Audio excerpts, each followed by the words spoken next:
Gotta keep reading, 'cause this book's gonna be a good book. This year's Read-A-Thon theme is Today a Reader, Tomorrow a Leader. And you have learned all week long that you can't be the leader you want to be unless first you learn to be a great reader.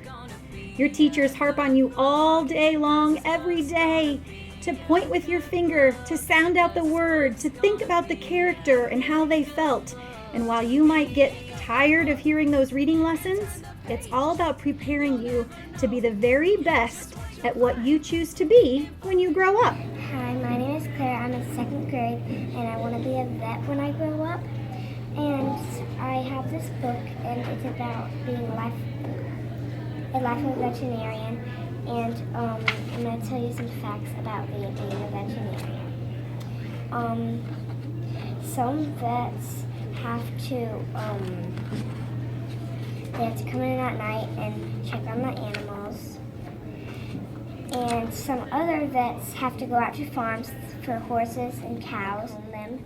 This is a picture of a veterinarian feeding a rabbit and a dog.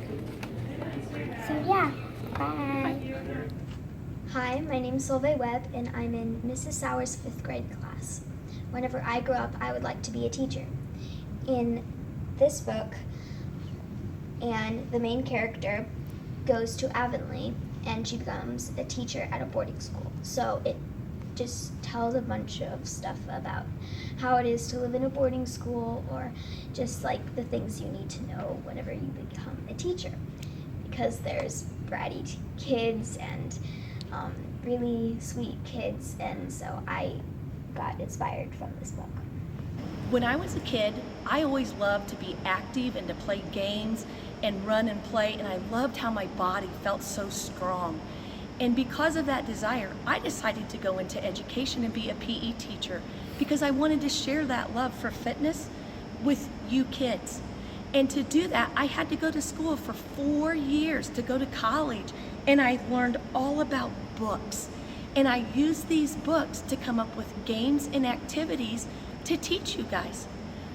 The games that we come up with and we play, yes, they're a lot of fun, but they make us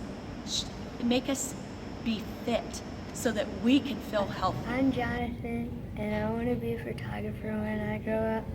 So this is kind of describes what I want to be when I grow up. This book is called Picture Yourself with Writing Fiction, Using Your Photos to Inspire Writing, and it's by Sheila Griffin Larnes, and we looked through it, and there's a whole bunch of time periods in here, and it tells you how to write about things and what, like, the writing process. Hi, my name is Hunter, and I'm in 1st grade. My name is Hunter, and I want to be a hunter. Mrs. Ringo let me borrow this book. It's deer hunting for kids. As an elementary student, I used to enjoy getting books that were biographies about famous people and learning about what they accomplished in life. And I just had a love for reading of historical information, nonfiction books, some historical fiction, but mostly nonfiction. As I've gotten older and become a teacher, I enjoy teaching lessons that have to do with our life skills. And one of my favorite books is The Fantastic Flying Books of Morris Lesmore. This book is a wonderful representation of what it means to learn about your story, who you are, and even in the book it says everyone's story matters. And I like to use that as a segue to let people know that your story matters. So as you go through your elementary career into adulthood, or into middle school, high school, and then into adulthood, you can remember that your story matters and you can work towards becoming a successful person. Hi, my name is Abby. I'm in kindergarten, and I like to be a ballerina. And I got this book from Mrs. This is my favorite page because it has pretty costumes. Hi, my name is Marissa Lamar, and when I grow up, I want to be a beautician.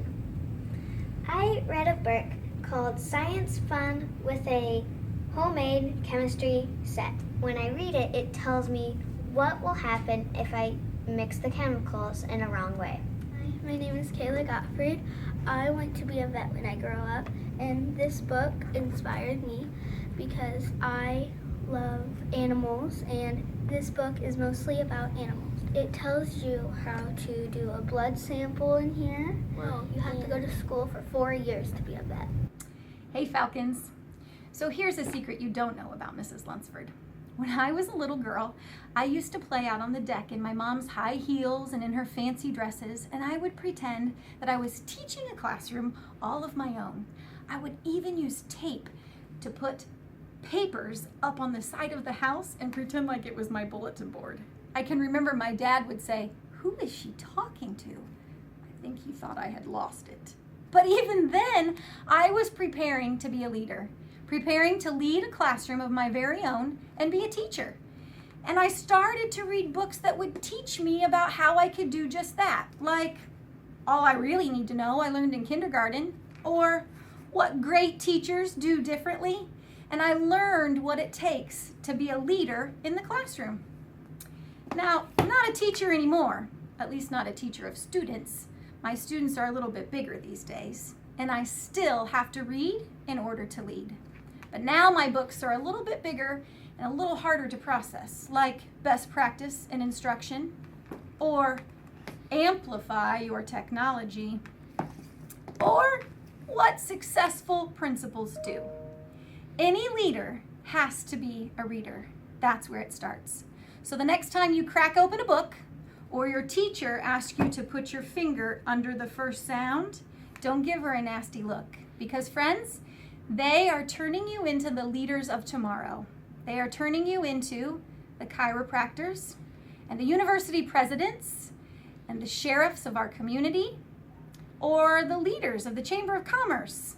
Or perhaps you will own a chocolate shop of your own. Whatever you choose to do, a dentist, a police officer, a weatherman, or the very best principal you can be. May you do it well, because it will start with reading a book. Because you know I'm all about those books, start reading. I'm all about those books, start reading. I'm all about those books, start reading. I'm all about those books.